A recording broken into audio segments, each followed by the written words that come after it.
անընդհատ շարունակաբար ավելի քան 4 տարի մենք գտնվում ենք այդ շրջանում։ Անընդհատ ինչ որ բան զիջել, բան տալ, բանից հրաժարվել, ուղղակի մաշեցնող մի երևույթ է մեր ժողովրդի համար։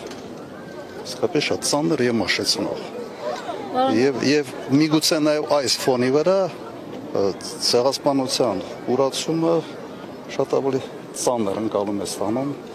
շատ-շատերի մոտ։ Պարոն Քոչարյան, երեկ Արթուր Հովհաննիսյանը ազգային ժողովում ճեպասույցների ժամանակ ցեղասպանությանն եմ անդրադառնում։ Ասեց մոտիկ չգաք ցեղասպանության թեմային ու չփորձեք դիվիդենտներ շահել։ Մեր արձագանքը, այսինքն իրենց արձագանքը շատ խիստ է լինելու։ Ինչու համար չգաք ցեղասպանության միջազգային ճանաչման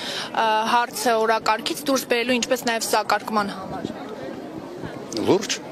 ես պիտի այդ հիմարությունը բարձաբանեմ։ Կարծում եմ Հայաստանի արտաքին քաղաքականության օրակարգի մեջ մտցնող հենց ես եմ եղել եւ իմ ժամանակաշրջանում ամենից մեծ քանակով երկրներն են ճանաչել հայոց ցեղասպանությունը։ Անկախության հռչակագրից հրաժարումը, որոնք ուղղակի մատին չեն դրել այս հարցերի համար, հիմար դուրս են տալիս, պատրաստ չեմ մեկնաբանելու։ Պարոն նախագահ, անկախության հռչակագրից հրաժարումի մասին այսօր ակնարկներ են արվում, բայց եւ փակ կստացվի իշխանությունների մոտ նաեւ այս կարմիր գիծը անցնել։ Ընդհանրապես եւ այդ ուղղությամբ ջանքերը եւ ընդհանրապես ցեղասպանության ուրացումը բերելու է նրան, որ ուրանալու են մարդիկ, ովքեր փորձում են դա անել։ Իրենք են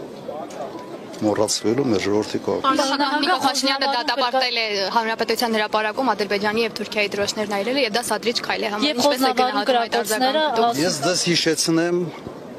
15 թվականին, երբ Ռուսաստանի դեսպանատան մոտ Ռուսաստանի դրոշն էին փորձում վառել, հետո ոտնատակ էին տվել հենց այն մարդիկ, ովքեր այսօր զբաղեցնում են երկրում բարձրագույն պաշտոններ։ Արտգործնախարար, վարչապետի օգնականներ, մամուլի նախկին քարտուղարներ եւ այլն։ Եթե ընդհանրապես դա անթույլատրելի քայլ է, ապա հարց է առաջանում կրկնակի ստանդարտները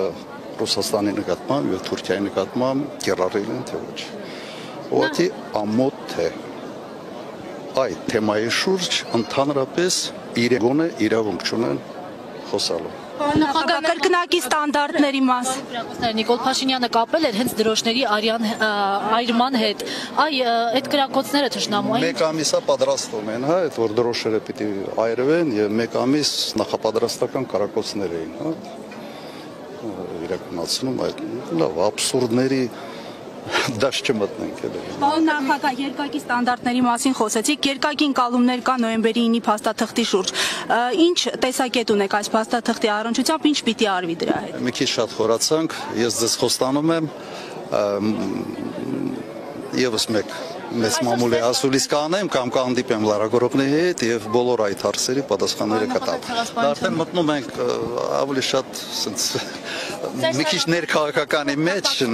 այո, ճիշտ է, ասեմ փոխկապակցված եմ, բայց չեմ կարծում, որ սա այնտեղն է, որտեղ ուղղակի ոտի վրա պետք է փորձել բոլոր հարցերը շոշափել։